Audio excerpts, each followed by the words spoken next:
What's up, everybody? Today we're going to be going over the 9.6 update bonus, the 9.6 patch, the round table, of course named this way because we have a new god, a new Arthurian god, Lancelot, the first knight of the round table. I'm just going through his kit really a little bit. Keep in mind, I'm not really the best at explaining this sort of stuff, so I can try to tell you what's going on a little bit, but he's a new character, so it'll take time to learn.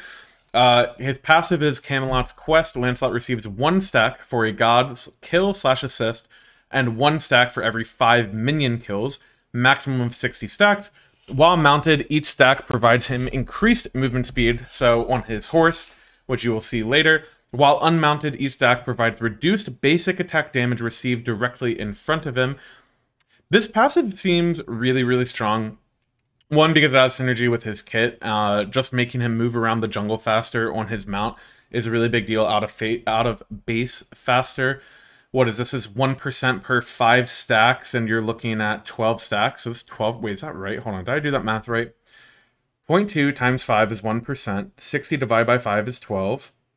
12% movement speed. That seems like a lot. Okay, 12% movement speed is a lot. And then similarly, 12% basic attack reduction.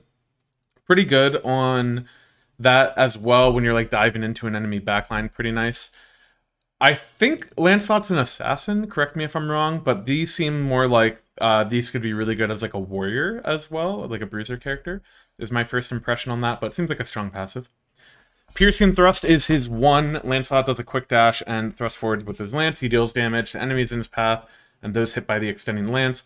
If he hits an enemy, he may dash again within 3 seconds. This just seems like an Achilles 3 sort of deal. It's like an Achilles 3 mixed with a Horus 2 in the sense that the parts go off together.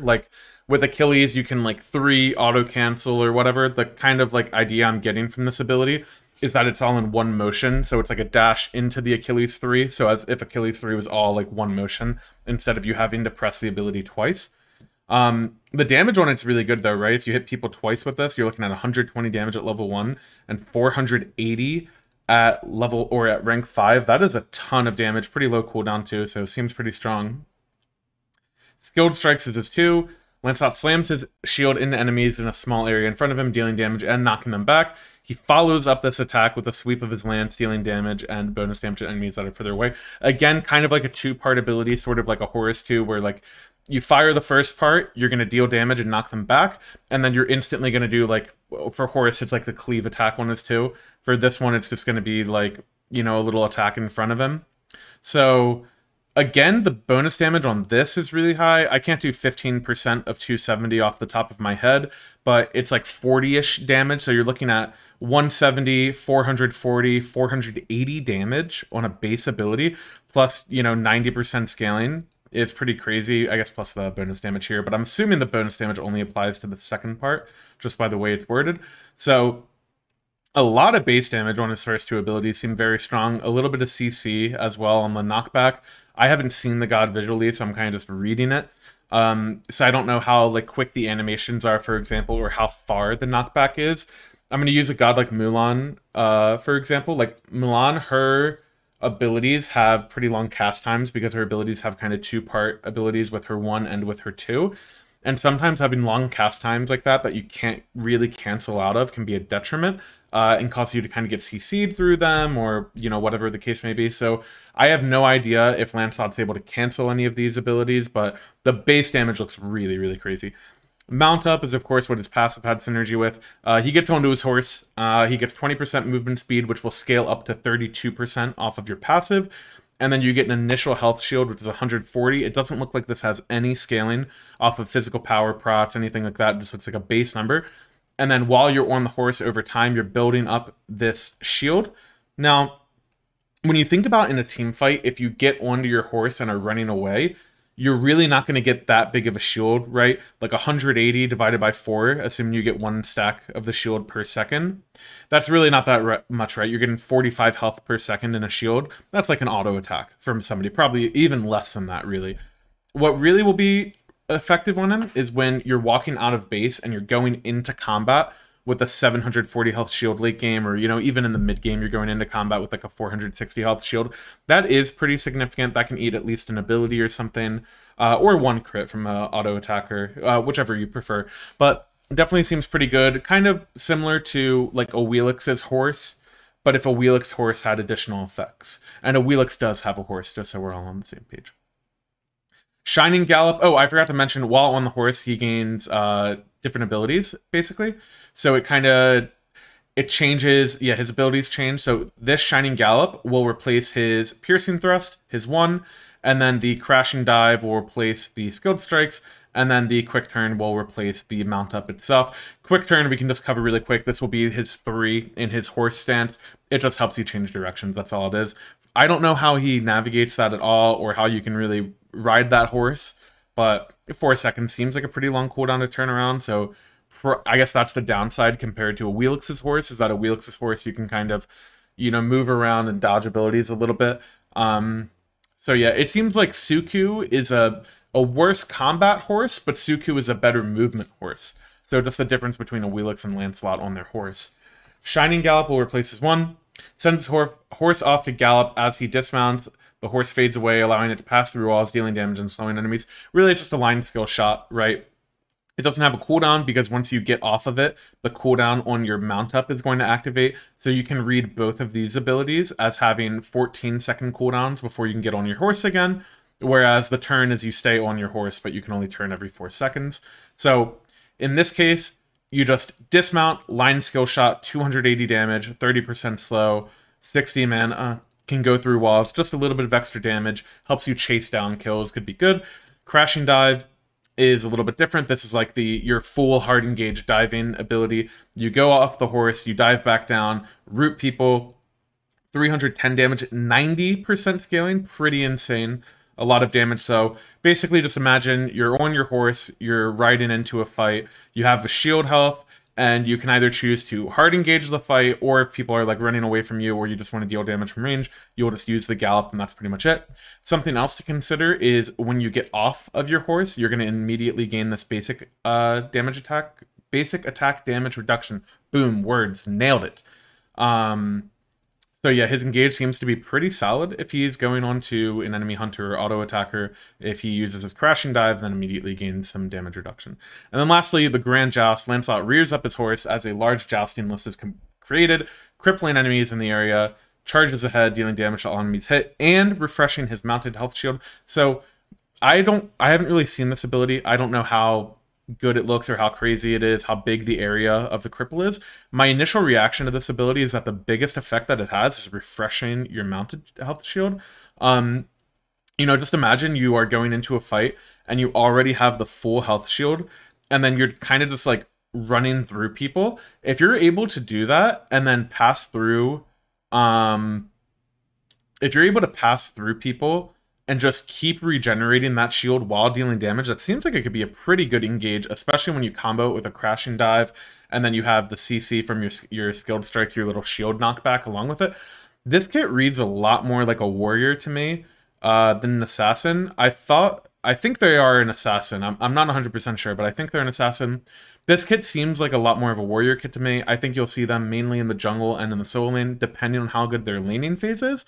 But I would imagine just the base damage on the piercing thrust and the skilled strikes makes them quite a good laner. You probably would need a soul leader just because you don't have a lot of sustain in the rest of your kit. And I think another thing to consider is the god, to me, doesn't seem like they'd be that good with Bumbas, but I could be wrong with that. So yeah, seems like a unique character, and I am definitely interested in seeing how Lancelot plays. Also, his card art looks awesome. This is really, really cool. Whoops, probably shouldn't highlight it. You can see it better. But yeah, I really like his card art. I think it looks really, really good. Such a dashing, handsome gentleman, isn't he? Look at him. Look at his hair just flowing. Also, pretty cool Mizkif Thanatos skin. If you guys don't know, OTK is, an org. It's got a bunch of streamers, a couple of my favorite streamers, my boy Asman. And they are doing a little Smite tournament, I think, at the end of this month. I want to say the 27th was the day. So definitely make sure to check that out. But Mizkif Thanatos skin, that's really cool. It looks like a fat egg. Throwback to aggro and F-dot. The AMC skin looks okay. Now that's a good boy. Cerberus is a good boy. We love him. Cerb is one of my favorite characters, so love that. I'm sure a lot of people are going to be liking the Stagi skin. Medusa skin looks really cool too. And then Burger Time Xing 10 is the most ridiculous thing I've ever seen, but it actually looks really funny in game. And then Slash Kuzmo looks really cool. Lots of cool skins. I also really like all these skins. The Horus, I like this little chicken guy. That's a nice cob of corn, by the way. That's a really well-peeled cob of corn. Normally on the corn cob, you get little strings, you know what I mean? But this looks pretty clean. You got to give him that credit. And then the Athena and Terra skins look really good as well. So lots of exciting stuff on that. I haven't read all of this stuff, guys, so this is my first reaction. As you're seeing it, quality of life, end of match lobby matchmaking. That opens up a player survey. Okay, so it's polling you on server quality. Basically, you can rank if you had like a rough server or something like that. So that's pretty good. That'll help them improve the quality of the servers to really track what's going on. A lot of people complain about having issues with that. So if you take the time to go through that, that might help in the future. Smite Night quests. Oh, they're keeping Classic Conquest for 1 more month. That's cool. Corrupted Arena is a part of Smite Night. That makes sense. Okay, so this is just another round of Smite Night. I think the 4th week is coming up here. So these are just going to be the future ones. So it'll be 2 Classic Conquests, a Corrupted Arena, which is cool, and then a 5v5 Season 9 Conquest, so just a pre-made queue. It seems pretty fun. I've been enjoying some of the Smite Nights, and just having, you know, chests and cosmetic stuff is pretty cool. Excuse me. And then, Auto Builder recommendations improved, just helps new players, that's cool. These are the rewards for Smite Night. You guys can pause at any point if I'm skipping through this stuff and go ahead and check it out for yourself. I'm just going to try to skim through some of this stuff. Oh, there's a mute all and unmute all option. That is pretty cool for the UI. I'm sure a lot of you will appreciate that. VGS of muted players. Oh, cool. So you can mute their typing, but you don't have to mute their VGS. That's actually pretty sick, I think, for a lot of people. It, like, helps you mute people who are typing and being annoying, but you can still see their VGS, so you can still, like, communicate and play the game. Actually seems pretty nice. I actually like this a lot. General gameplay, persistent CC will now reapply if cleansed and the god remains in the area.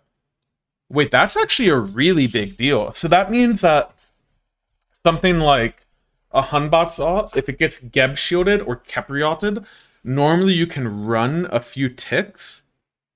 Or like Xing 10. Oh, Xing 10 ult I didn't think of. That's actually true. So if you Xing 10 ult, okay, and a Geb shields somebody that you're Xing 10 ulting, it will cleanse them and you'll keep spinning, or like the Xing 10 will keep spinning, but it won't re-pick you up. But if I'm reading this correctly, this means if you Geb shield a Xing 10 ult, that it will actually just pick them up again and then throw them. So you can only shield like right before the throw. You have to actually time it really well. But some other effects are like Sidon 3, Cabrek and Tremors, Hunbot's ult, stuff like that. You could like Geb Shield or Chiron Cleanse. Chiron Cleanse and Hell Cleanse are a little different because they give you like prolonged CC immunity, whereas Geb Shield is like just a cleanse. There's no extra like duration of the immunity, but you'd be able to walk a little bit further. I could be wrong. This would not apply to something like Daji, I believe. Like if you're like persistent CC to me means one ability with the effect continuing, like Whirlpool Tremors again. But I think separate chains will not do that. Yeah, All Around All is another example of this. So this is actually a really big change. I don't know if this was talked about a lot, but just like seeing this under the bug fixes section, this is not like a... It's like, okay, sure, you can call it a bug fix, but this is like a pretty big gameplay change, actually. This can change a lot of interactions. I think Geb is the main one I can think of off the top of my head. But it could also apply to, like, say your beads are ending. Like, say you beads, like, a Xing 10 knockup, and then he starts ulting you. He doesn't have to time exactly for when your beads would stop to pick you up. He could just start firing that thing. And whenever your beads end, he's going to pick you up and throw you if you don't have a movement ability. This could have all types of changes. That is really, really interesting. Fixed an issue where players would clip... You know what? I'm actually doing the YouTube thing.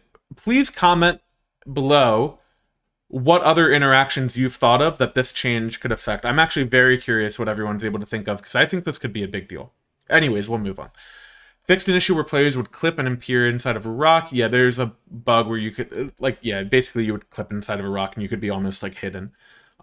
Slash who, comma, cares. Not for me. Sorry about it, fellas. Bugs. Atlas was overriding beads on his 2, so that's a good change. Visually disabling cleanses, okay. Oh, this is actually a really big bug. Shing 10 would actually sometimes bug, where he would not pick people up. It would happen a lot with Yamoja 3. Like, you would go through your Yamoja 3 as he picks you up, and because you were technically knocked up by the Yamoja 3, the Shing 10 wouldn't throw you, so that should be fixed.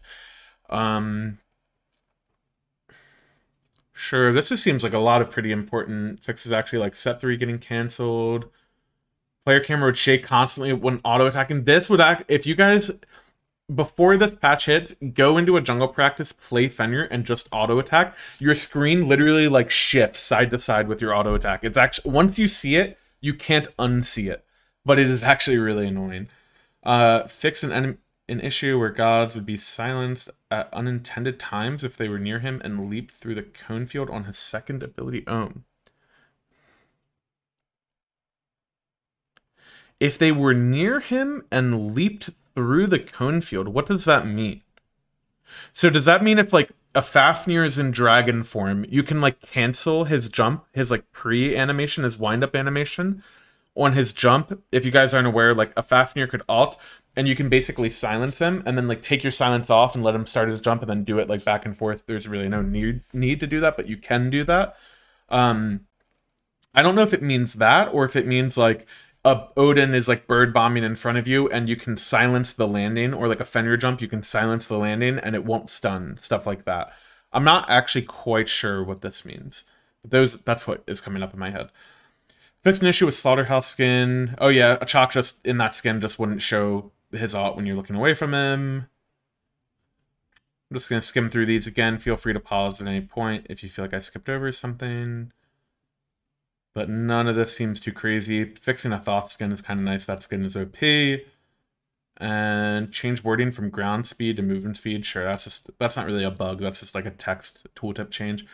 Height of the Nemean was mitigating tower damage. Now it's God only. That's a good fix. And then Blackthorn Hammer intended to be buffed. Warrior performance since then. We were deciding to cancel this and not have it go live. So basically Blackthorn Hammer is supposed to be buffed in bonus patch. And now this isn't going to be buffed at all. Fixed an issue where the passive not proccing against knock-up and knockback enemies. Oh, this is really good. Hero's Axe would actually only proc on stuns, really, and not a bunch of other CCs. So this is actually a pretty big buff to Hero's Axe. I think Hero's Axe is an underrated late game item, especially if you're playing a soul laner that's something like a Guan Yu that's really going to be using your healing more and maybe playing with your backline a little bit more. I'm sure there's other warriors that fits that. Maybe something like a Soul Lane Horus could be good with that. So yeah, definitely worth messing with Hero's Axe. I think it's actually very, very strong, especially for helping your backline. So if you like to play those style of soul laners, this is actually a really big deal. Okay. Woo! Now balance changes. Here we go. Trebuchet, a lot of people have said this is weak. Fixed an issue where it would stop scaling after 6 minutes, so basically that was bugged before. It now gains 150 HP every 2 minutes, up to a maximum of 20 stacks, so at 40 minutes it will be at its most powerful. And that will be, how much is that? 3,000 health that it can gain, so it can actually get quite beefy. In the mid game, of course, making it easy to siege towers. Tier 1 towers were also buffed in terms of how much gold they give you. So that was in the 9.5 bonus. So now Trebuchet, how much you can get off of it might be pretty valuable if you can end up getting a tower because it has a little more HP. The movement speed going down the lane quicker, that is a really big deal as well. And reduce the cooldown from the attacks from 5 to 4. Baby, we got a buff to this Trebuchet. Trebuchets might be really, really good on sieges now. That's actually quite significant. I'm really interested to play with that. Chalice offerings shorten the delay before they can be picked up. That is so nice because you hit the cup and then it takes so long to pick it up. I actually really love that. Can now be picked up by both teams. Windstone from an obelisk. Another really big change. Currently, if a support plays a really annoying god, let's say something like a Shing 10 or a Fafnir that's like pretty hard to kill, they can just invade your obelisk and you can't pick up those offerings. You can't like Sobek pluck them off of it and then like preserve your own offering. They can just come walk back and pick it up and you can't stop them. That will no longer be the case. Now grants a 5% mana heal in addition to 15% movement speed for 10 seconds. Holy crap. That is actually really big. Especially like if you're supports and you're battling over the little chalice offerings, like the ones that are directly above and beneath Gold Fury. That's actually a really big deal. If you get the first one, it almost guarantees that you're going to get the second one. You'll just be zooming towards that thing. That is pretty insane, actually, all these changes. Also, it helps you invade, if you think about it, right? If you invade the obelisk, normally people could chase you down and kill you, but if you just go steal an offering, and then you get 15% movement speed to run away from them, that is really insane. I'd expect that you will see a lot more people doing that. And I understand that it had a little bit, but it is, like, this is a lot more. This is a pretty significant buff, I think, just how extreme this is. The flowers used to have, like, a mana heal and stuff, but this is actually just a lot. Increased penetration for the tower. Okay, so this is the tower change. They're just reverting this. They buffed it in 9.5, they buffed towers, and the bonus, they nerfed them back, and now they're buffing them again. So towers are just going to go back to being really strong. I personally like this. I think it felt better when the towers are really powerful. I kind of wish that it was just in a middle ground. I don't know if it had to go all the way to the extremes, but I think I would have preferred 25% pen. But they actually, wait, this is going to be slamming. The Phoenixes and tier 2s are going to be tough, guys. Like, base power and increased penetration, this is actually, maybe this is how it was before. I don't remember this base damage being that high, but that's pretty significant. Yeah, towers are going to be slamming. Get your Emperor's Armors ready. Items. You can pause if you want to read the text. I don't really need to see it personally. Morningstar is just like a physical hunter nerf, just a little bit less power. This actually is pretty nice because I think physicals are pretty favored in early clear compared to magical characters, so turning that back a little bit. Golden Blade increased the cost from 2,000 to 2,150. I'm actually surprised this item didn't get a larger nerf. To me, Golden Blade is a little bit of a silly item because it's by far the best clear item you can buy, and the 10% movement speed on it makes it so that not only are you clearing faster, but you're also going around the map way quicker. So the Golden Blade buff, I feel like, is just kind of nuts. Or nerf is like... The Golden Blade buff from 9.5 being the way it is was kind of nuts in terms of how valuable it is. And this nerf is really not that much to deter you from playing characters that use it well. Hopefully that makes sense. I couldn't think for a second. But yeah, I'm surprised there weren't more nerfs to this item. I would have liked to see the clear be impacted a little bit, or just the movement speed not be at 10%. Dev Gauntlets, of course, increase the base life steal from 10 to 15%, which increases total life steal on Evolve from 20 to 25. I like this a lot. I thought the Dev Gloves nerf was too much. I like having it be back into a middle ground state, and then along with the Morningstar nerf, making the trans build curve a little bit less, or dominance rush if you're doing that. I think this kind of shifts hunters back a little bit, and I actually prefer the Dev Gloves build personally, so I actually like that a lot. Sands of Time, new passive, 10 bonus ability true damage to minions and jungle camps. I really like this change a lot. I think, kind of what I was saying earlier with the Morningstar change, I think mages and magical characters in general feel a little bit worse. Yo, Duototem, thank you for the prime. Okay, so Sands of Time, as I was saying earlier with the Morningstar changes, I think magical characters just clear on this map and on this patch a lot worse than the physical characters. Mage starter items in particular at level 1 feel a little rough because the amount of damage you gain proportionally to how much the creep HP increased really just wasn't staying up to par. So I like having this true damage to camps and camps and minions only. It'll help your wave clear, and mainly it'll help your red buff clear. That'll feel really good.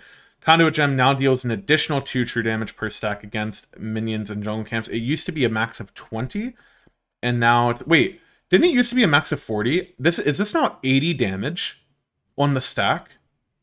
80 damage at level 1? Is that right? That can't be right. Is it 40 total or 80 total? Yeah, I really thought... Okay, this is only against minions and jungle camps. Okay, that's right.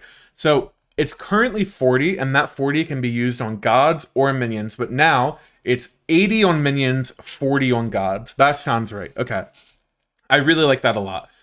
That seems pretty good. So Conduit Gem will be better for your clear. Sands of Time will probably be better throughout the game just because of the CDR and stuff. I really like both these changes. I'm very excited for what that could help mages do in the early game.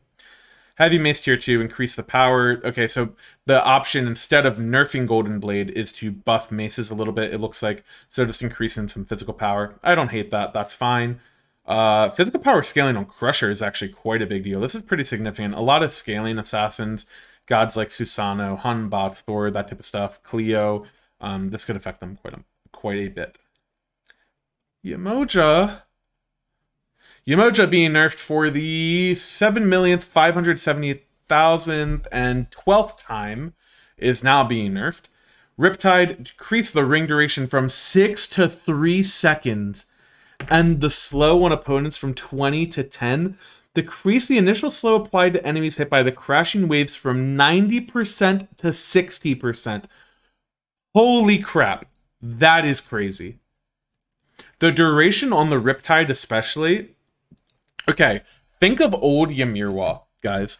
Old Ymirwa, when you couldn't cancel when the wall was up, it kind of had a two-part effect, where one, the wall was really strong for how long it could zone enemies, but if they jumped over it, it could kind of screw your own team if your own team couldn't get over the wall. Riptide sometimes functions the same way, where yes, you can block off paths, but if they use beads or they jump over it, it would sometimes deter your own teammates from being able to walk that way. So it's like, overall, it's definitely a nerf, but in some cases, that's actually not that crazy. And a lot of the times, in a skilled Yemoja player's hand, the initial effect off of both of these abilities are really the initial pullback from the 3 and the initial trapping of the walls when you ult. So this does not, by any means, if you think Yemoja is killed by this, clearly you haven't gotten the memo from the last 50 rounds of nerfs. The god's not dead. You can still play her if you want to, but these are pretty significant changes. Baron Samedi, my favorite god in the game. Is this just a screw me patch? What is this? Consign Spirits, that of course is his 2. Decrease the missing health heal from 10 to 7.5%.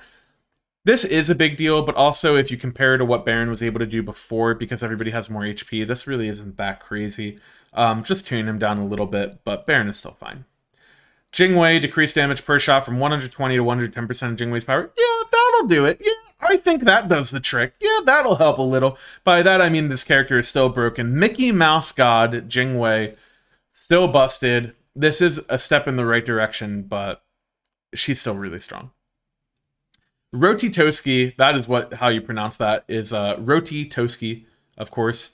Rotitoski now decreased his nut cooldown from 15 seconds to 12 seconds, so he's going to be getting his nuts off more often. You love to see that. And, yeah, hopefully give a little bit of help to the god. Increase the scaling of his ult by 20%. Wow, I feel like it's been a while since Rat got buffed. This could be really interesting. I actually really like Rat. I think he's one of the cooler characters in the game, just because of his acorn can kind of help him go different build paths. He can be played in solo, he can be played in jungle, and if you're me, you can play him in support, but if you're not me, that's cool too. Ravana. Whoa, a lot of Ravana buffs. Holy crap, it's been a minute since this character was good. Ravana is kind of one of those assassins that, or just junglers in general, that is kind of annoying to play against, sort of like Kama, because they can do a lot of damage and not be very easy to return damage against because they have a lot of immunity, or in his case, he has an ult and an immunity ability. Increase the shield from his passive by 5 to 7% of his max health. This is more of a soul lane buff. Increase the physical power scaling of his 1 by 10%. That's more of a jungle buff. And his root from 70 to 85. So he just got 25% more scaling as a jungler. That is a really big deal. You know, that can easily add up to, you know, that adds up to a good bit of damage throughout the game, for sure. Also helps his camp clear. Is something to consider throughout the mid game. And if you do play him in solo as sort of like a bruiser, it'll help his laning phase as well. So definitely interesting to see some Ravana buffs. I actually don't know if Ravana's that bad. Sometimes seeing small tweaks like this just gets people to play a character again. And then you realize that maybe they have some good matchups in the meta characters and you just play them a little more. Odin. Hate Odin. Don't like Odin being buffed. Increased pulse damage from 25 to 30 and 105 to 110. Okay, this is barely anything. He gets 3 pulses. That's 15 damage. That's really not that big of a deal. Increases the final spear throw from 60 to 260 to 60 to 300. So 40 damage on the throw. This doesn't seem like it's a big deal. Just a small change. I'm an Odin hater in general, but this buff doesn't seem like a big deal at all. Freya, increased base damage per shot from 20 to 60 to 35 from 75. Wow, that could actually help Freya's laning phase a lot. That is where she's weakest by far. Really interesting to see her get buffed there. I don't know how she would feel with that. It's possible that could even help her in roles outside of ADC. I don't know how like her jungle clear would feel. For example, in the past, maybe you could play Freya as a jungler. Hey cat, which is a little interesting. Yu Huang, I'm a big fan of Yu Huang. Decreases the time it takes to passively gain out from 15 to 8 seconds. And the cooldown on his 2 from 13 to 11 late game. Yo, guys, Yu Huang is just a good character. I'm gonna say it, okay? This god is already good. He got nerfed like a patch or two ago. He was already good before that buff. I'm sorry, I think I said nerfed. I meant buffed. He got buffed before. He was already good before that. Then he got buffed again. And now again, he's getting buffed. This character is good, okay? If you don't think this character is good, I swear you should just take the time, if you like mages, to learn how his ult works and really focus on the back dragon. Aim it like a raw snipe where you only want to hit the tip of the snipe. Just the tip. That's all you need. Just the tip. That's all you need. And if you aim it that way, this character is nuts. His damage in the late game, his CC, everything feels really good about him, in my opinion. I think he scales very well. This is actually a really big deal. I'm very surprised to see him getting buffed again. And then we have some new skin voice actors. All in all, it looks like a pretty good patch. What I'm most excited for, honestly, the change with how persistent CC happens. I think this might sneakily be the biggest change in this patch that could change the game. There will be just a lot of interactions that will change because of that, and I'm sure I didn't even think of them all in this video. But anyways, guys, leave a like, comment, subscribe, you know, all that type of stuff. Tell me what you think of the patch, all that good YouTube stuff. I'll see you on the next one.